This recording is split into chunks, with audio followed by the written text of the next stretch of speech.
सहारनपुर थाना जनकपुरी व स्वाट सर्विलांस की संयुक्त पुलिस टीम को द्वारा लोगों के साथ धोखाधड़ी कर नकली सोने के सिक्कों को असली बताकर बेचकर ठगी करने वाले गिरोह के 8 अभियुक्त गढ़ों को गिरफ्तार किया गया, जिनके कब्जे से 577 नकली सिक्के, मोबाइल, नकदी व अन्य सामग्री बरामद की गई।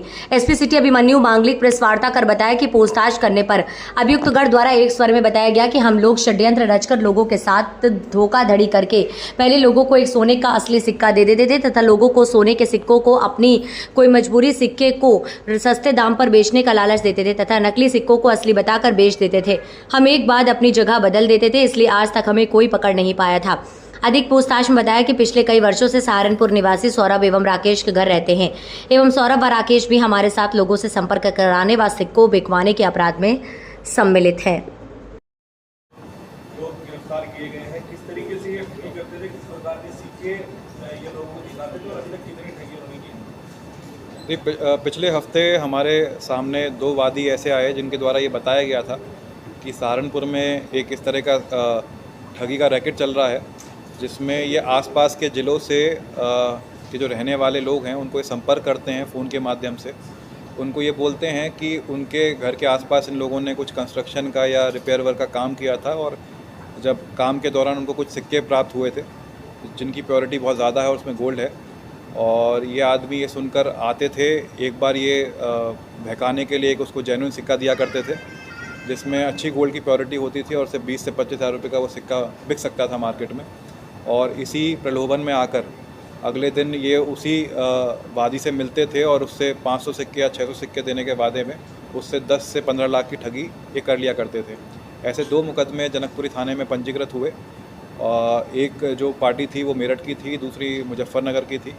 इन लोगों के साथ कुल मिला के 15 लाख रुपये तक की ठगी हुई थी। मेरठ वाले के साथ 10 लाख की और जो मुजफ्फरनगर वाले हैं उनके साथ, पुरकाजी वाले जो हैं उनके साथ 5 लाख की ठगी इन्होंने करी थी। जैसे ही हमें सूचना मिली तो हमने आसपास के सीसीटीवी फुटेज और सर्वेलेंस के माध्यम से ये पूरे गैंग का अनावरण किया है।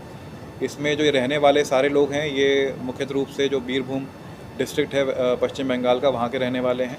और यहाँ पर ये अपने जो जानने वाले लोग हैं जो सहारनपुर लोकल में फैक्ट्री में काम करते हैं और जिनका कई रूट्स कोई ना कोई कनेक्शन बंगाल से है, उनके यहाँ पर ये आके रुकते हैं।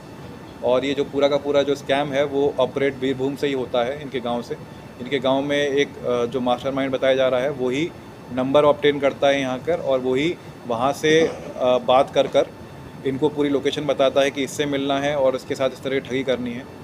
और ये इसमें ये भी देखने वाली बात है कि ये लोगों को बदली कर के भेजा जाता है कि जब 2 बार या 3 बार एक ग्रुप, 2 लोगों का ग्रुप जब ठगी कर लेता है उनको वापस बुला लिया जाता है बंगाल और उसके बाद 2 नए लोगों को भेजा जाता है। इसमें जितने भी पैसे इनके द्वारा लिए गए थे, कुछ पैसे हमने रिकवर किए, जिसमें से कुछ 91,000 रुपये हमने रिकवर कर लिए। कुछ 2 सोने की अंगूठी जो इन्होंने यहाँ से ठगी के पैसों से ख़रीदी थी वो हमने रिकवर कर ली। उसके अलावा इन्होंने सारे के सारे पैसे जन सेवा केंद्र में जाकर इन्होंने अपने जो अकाउंट्स हैं बंगाल के उसमें ट्रांसफ़र कर दिए थे। 9 से 10 अकाउंट्स की डिटेल हमें मिल गई हैं जन सेवा केंद्र के माध्यम से और उसमें कुछ हमने 4 से 4.5 लाख रुपये उसमें फ्रीज़ भी हमने करा दिए हैं। और भी जैसे डिटेल्स आगे आएंगी तो और पैसा फ्रीज़ होने की हमारी अभी भी आकांक्षा बनी हुई है और पैसा भी इसमें फ्रीज़ हो सकता है। तो इस तरह ये पूरा जो गैंग है वो पूरा हमने इसका अनावरण किया है। तो सर इसमें और भी लोग जुड़े होंगे कहीं ना कहीं, क्योंकि जब लोग बदल के काम कर रहे थे सहारनपुर के कुछ लोग सामने आ सकते हैं, कहीं और भी लोग रहे। जैसे मैंने आपको बताया दो लोग हमने सहारनपुर के उठाए हैं। एक पेपर मिल चौकी क्षेत्र का रहने वाला है, एक हसनपुर चुंगी क्षेत्र का रहने वाला है। इनके परिवार से कोई पुराने लोग रहने वाले बंगाल के हैं, लेकिन ये लंबे समय से फैक्ट्री में यहाँ पे काम कर रहे हैं, कुछ ठेकेदारी का काम कर रहे हैं सहारनपुर में। ऐसे और भी लोग हो सकते हैं, लेकिन जब हम बीरभूम जहाँ पे इनका मेन रैकेट चल रहा है, जब वहाँ उसके सरगना तक पहुँचते हैं तो मेरा मानना है तब हमें इसमें आगे थोड़े इनपुट्स मिल पाएंगे। यहाँ पे सहारनपुर ज़िले में नहीं है, यूपी के और थानों से ही पता किया, ऐसा कोई अभी तक आपराधिक इतिहास नहीं मिल पाया। हो सकता है कि पश्चिम बंगाल में आपराधिक इतिहास हो, वो भी हम एक बार दिखवा रहे हैं। तो ट्रेस इसमें मैंने जैसे आपको बताया कि सबसे पहले हमने सीसीटीवी फुटेज की मदद ली। इसमें सीसीटीवी फुटेज में हमें काफ़ी अच्छे क्लूज़ मिले। उसके बाद सर्वेलेंस में भी हमने ऐसे नंबर्स पिक करे जिनकी लोकेशन जहाँ पर ये थे वहाँ पाई गई।